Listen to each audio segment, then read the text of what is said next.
Selamat pagi anak-anak semuanya. Apa kabar kalian hari ini? Iya, mudah-mudahan kalian semua dan kita semuanya sehat-sehat saja ya. Nah, anak-anak kami ingatkan selama di rumah jaga kesehatan dan makan makanan yang bergizi ya. Rajin-rajin cuci tangan. Nah, baik anak-anak, apakah hari ini kalian siap untuk mengikuti pelajaran?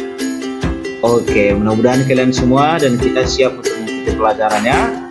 Nah, baik anak-anak, sebelum kita mulai pelajaran, mari kita berdoa menurut agama dan keyakinan kita masing-masing. Berdoa dimulai. Berdoa selesai. Baik anak-anak, kita akan memulai pelajaran kita. Nah, pelajaran kita hari ini adalah mata pelajaran apa anak-anak? Iya, mata pelajaran dasar-dasar kegrafikaan.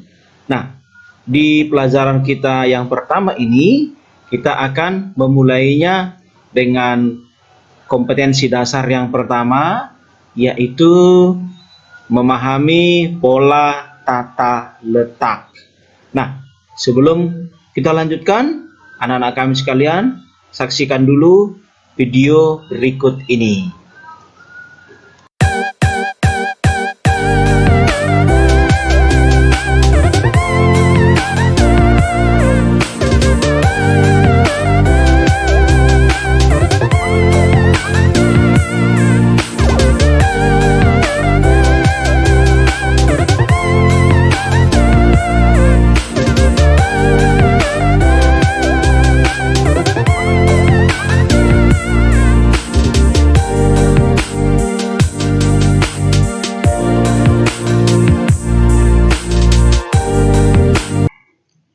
Baik anak-anak, materi kita ya sesuai setelah kamu tadi menyaksikan video yang barusan, maka pada video tersebut kamu sudah menyaksikan beberapa gambar atau pola tata letak dari berbagai produk atau media cetak ya. Ada tadi buku, ada majalah, ada koran.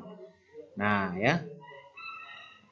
Untuk pertemuan kita kali ini ya, materi kita adalah pola tata letak.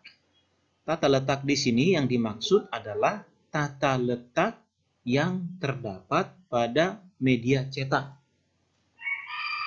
Media cetak tersebut adalah bisa berupa buku, majalah, koran, dan lain sebagainya. Nah, sebelum suatu buku, majalah, atau media cetak itu dikerjakan, nah kalau kamu memperhatikan tadi di sana ada beberapa hal yang kamu temukan. Nah, apa saja kira-kira anak-anak? Oke ya. Nah, itulah yang menjadi unsur-unsur tata letak. Nah, unsur-unsur tata letak ini sangat menjiwai rancangan desain komunikasi visual agar berkualitas dan secara visual sedap dipandang mata.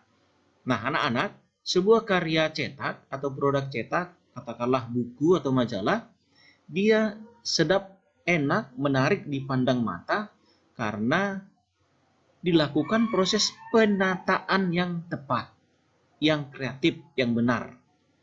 Di mana ditempatkan unsur-unsur tata letak tersebut secara tepat pada tempatnya. Oke, nah ya. Nah, adapun unsur-unsur tata letak itu sendiri ya, harus kita ketahui sebelum memulai merancang sebuah desain. Nah, kita harus tahu itu adalah garis, ilustrasi, tipografi, warna gelap terang, tekstur, dan ruang. Nah, inilah yang menjadi unsur-unsur tata letak. Nah, sebelum mempelajari atau melanjutkan materi kita ini, ada beberapa kata kunci yang harus kamu ketahui ya, anak-anak. Nah, pertama adalah visualisasi.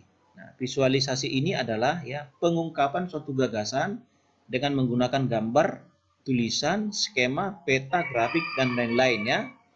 Nah, kemudian tata letak. Nah, ini adalah pengaturan, penempatan.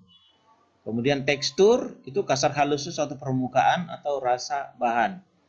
Kemudian ilustrasi ya itu adalah gambar yang berfungsi menerangkan, menghias, memperjelas suatu pesan. Dan yang terakhir adalah tipografi. Tipografi ini adalah pengetahuan menyangkut huruf. Nah, oke.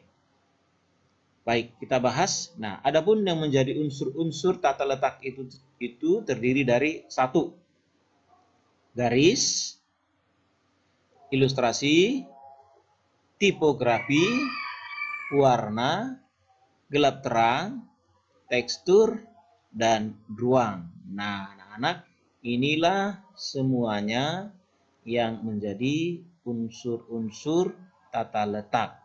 Dan inilah yang mempengaruhi sebuah karya atau media cetak itu secara visual menarik, sedap atau tidak dipandang mata. Oke. Nah, kita bahas satu-satu ya. Yang pertama, garis. Nah, garis merupakan unsur rupa yang terbuat dari rangkaian titik yang terjalin memanjang menjadi satu. Nah, jadi garis itu adalah merupakan kumpulan atau susunan garis. Nah, susunan titik maksud saya ya. Nah, di bawah ini ada beberapa contoh dari garis. Ini garis mendatar, garis tegak, garis miring, garis sejajar, garis gelombang, garis spiral, garis zigzag, dan garis lengkung. Nah, yang kemudian warna. Nah, warna ini sangat penting bagi sebuah visualisasi ya dari sebuah media cetak. Nah, jadi warna itu menurut ilmu kimia, itu warna merupakan unsur rupa yang terbuat dari pigmen. Pigmen itu adalah zat warna. Nah, contoh anak-anak, pernah nggak kalian memperhatikan ada orang tua yang sudah rambutnya putih atau ada uban? Nah, itu mengapa bisa terjadi demikian? Karena memang rambut dari si orang tua tersebut tidak lagi memproduksi pigmen warna atau zat warna hitam karena dipengaruhi oleh usia. Nah, itulah memasuki usia penuaan. Jadi rambut itu mulai putih atau kita sebut dengan sudah mulai diisi dengan uban. Nah, karena memang zat warna pigmen hitamnya sudah tidak diproduksi lagi. Nah, sedang warna ditinjau secara ilmu fisika terbentuk dari pembiasan cahaya. Nah, warna itu terbentuk karena adanya cahaya. Nah, coba anak-anak di sekitar kamu sekarang terang atau gelap? Oke, terang bukan? Kenapa? Karena ada cahaya. Nah, dengan adanya cahaya, perhatikan lagi di sekitarmu, kamu akan menemukan beraneka ragam warna. Nah, ini seperti ini ya. Nah, ini dia warna. Ada nggak warna yang kamu temukan di sekitarmu? Oke. Baik ya. Nah, kemudian tekstur. Nah, tekstur itu merupakan nilai atau sifat atau karakter permukaan suatu benda. Nah, karakter suatu benda bisa halus atau bisa kasar. Nah, coba pegang wajah kalian masing-masing. Wajahnya halus nggak? Nah, ada yang kasar? Tentu ada, karena ada di sana jerawat. Nah, yang ada jerawatnya, wajahnya, teksturnya menjadi agak kasar. Oke? Baik. Nah, ya, berikutnya adalah kondisi gelap terang. Gelap terang merupakan keadaan satu bidang yang dibedakan dengan warna tua. Sesuatu itu kita katakan gelap karena memang warnanya itu lebih tua. Ya, warnanya lebih tua. Dan warna muda untuk terang. Nah, warna hitam misalkan, warna hitam menuju pekat itu menuju gelap. Sedangkan warna hitam menuju abu-abu itu warnanya disebut makin terang. Nah, hampir semua juga berlaku gelap terang kepada warna-warna yang lainnya. Ruanganmu sekarang gelap atau terang nggak ya, anak-anak? Terang tentunya ya. Nah, karena itu kamu bisa melakukan proses belajar karena ruanganmu terang. Kenapa terang? Karena ada cahaya. Oke. Nah, ruang. Nah, berikutnya ruang. Ruang adalah tempat di mana bentuk-bentuk diletakkan. Apa bentuk-bentuknya tadi? Nah, coba perhatikan anak-anak ya. Ini ada sebuah media cetak. Sebut saja ini majalah. Nah, inilah yang menjadi ruang. Ruang ini adalah tempat untuk meletakkan unsur-unsur tata letak tadi. Nah, di sini kita lihat ini ada teks.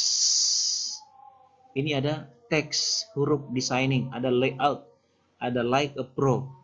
Nah, ini adalah tempat di mana unsur-unsur tata letak tadi seperti huruf, gambar, ilustrasi itu diletakkan. Nah, dan ini yang disebut dengan ruang. Nah, kalau kita memperhatikan suatu majalah atau koran anak-anak, ya, area atau besar kertas dari majalah atau koran tersebut itulah yang disebut dengan ruang. Oke, paham anak-anak? Nah, baik anak-anak ya, demikian untuk materi penghantar kita pada pertemuan yang pertama ini. Silahkan dipelajari, dibuka videonya kembali di rumah. Nah, ini ada tugas saya berikan untuk anak-anak, silahkan dikerjakan di rumah ya. Nah, tugasnya ada dua. Satu ini dengan menjawab pertanyaan, dan tugas kedua membuat clipping tentang unsur-unsur tata letak.